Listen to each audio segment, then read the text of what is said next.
They came to America to get us to go over to do a project called Space 1999. Right.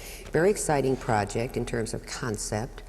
It had to do with a moon base alpha, people who were based on the moon. Right. And because of loading up the far side of the moon with nuclear waste, it explodes, and we're thrust out with no orbit in this kind of self-contained unit, looking for a place to continue our lives, maybe, because we keep running into hostile things. The 1970s child version of me was all about the Viper. I had this toy long before wanting anything from Star Wars. Didn't it shoot plastic missiles? The Space 1999 Eagle never made my Christmas list, but the television show was an intermittent part of my living room landscape.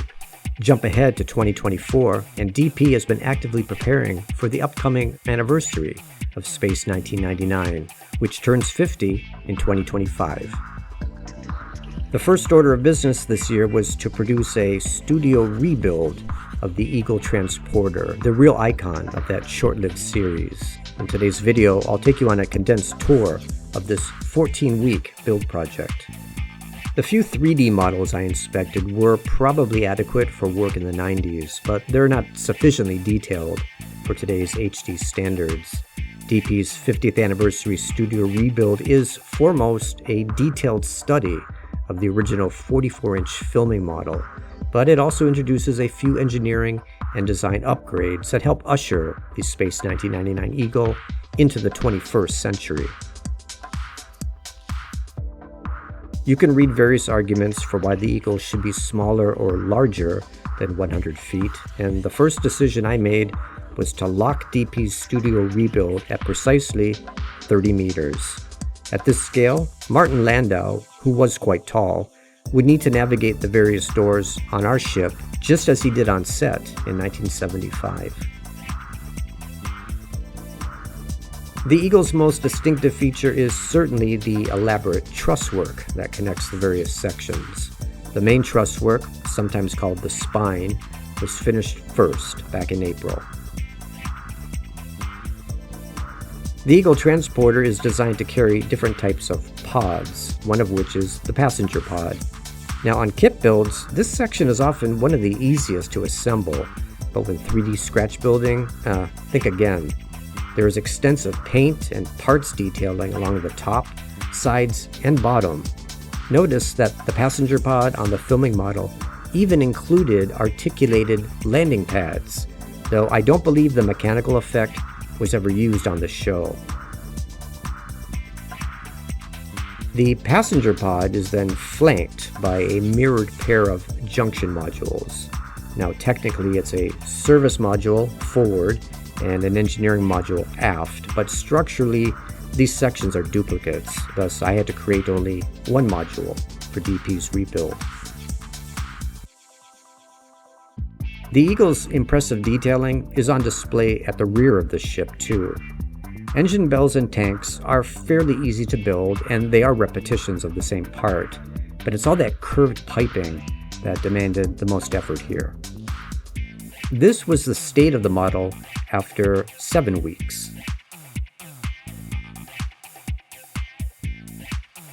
The smallest section of the Eagle turns out to be the most detailed. First, there's all that painting, decaling, and etching work on the landing pod exterior, and that's only half of it. Underneath, we have a real mechanical strut assembly with several points of movement. The filming model was designed to appear as if the landing pads could retract into their respective pods, but the latter were solid blocks of wood, and so the effect was never captured on television. However, the landing pods on the anniversary rebuild do support full articulation and retraction of the Eagle's landing gear. Now, up to this point, everything has been built from scratch, zero kit bashing. It was now time to focus on the command module, and this is where I needed a bit of help.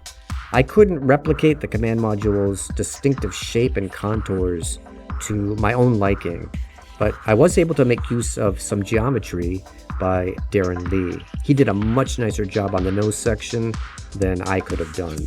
So Darren's efforts probably saved me a couple of weeks of work and frustration. But like the rest of the ship, this section also needed to be detailed, painted, and decaled to better match the 44-inch filming model. As a hybrid effort, I think it turned out great. In the 12th week, I finally had a complete assembly of parts. It now looked like a genuine Eagle transporter. But there was one build phase remaining, the cockpit interior. And wow, was that a doozy. The problem wasn't building an interior, it was all about solving the interior. Rather than bore you with all the details, suffice it to say that the show's cockpit set was physically ridiculous, and it patently defied both the size and shape of the command module. We've seen these types of problems with Star Trek interiors, but never to this extent. In the end, this is the type of cockpit that is informed by every model of the Eagle ever put to the screen. And so, ladies and gentlemen, it's my pleasure to introduce the 50th anniversary studio rebuild of the Eagle Transporter. If you're a fan of the show or the model and would like to dive into this build more deeply, visit the Eagle collection at the Deep Patreon site. With the model finished and ready for filming, August began a series of artwork productions that will continue throughout the remainder of 2024, leading up to a trilogy of video episodes to celebrate the 2025 anniversary year. This is Moonbase Delta P signing off.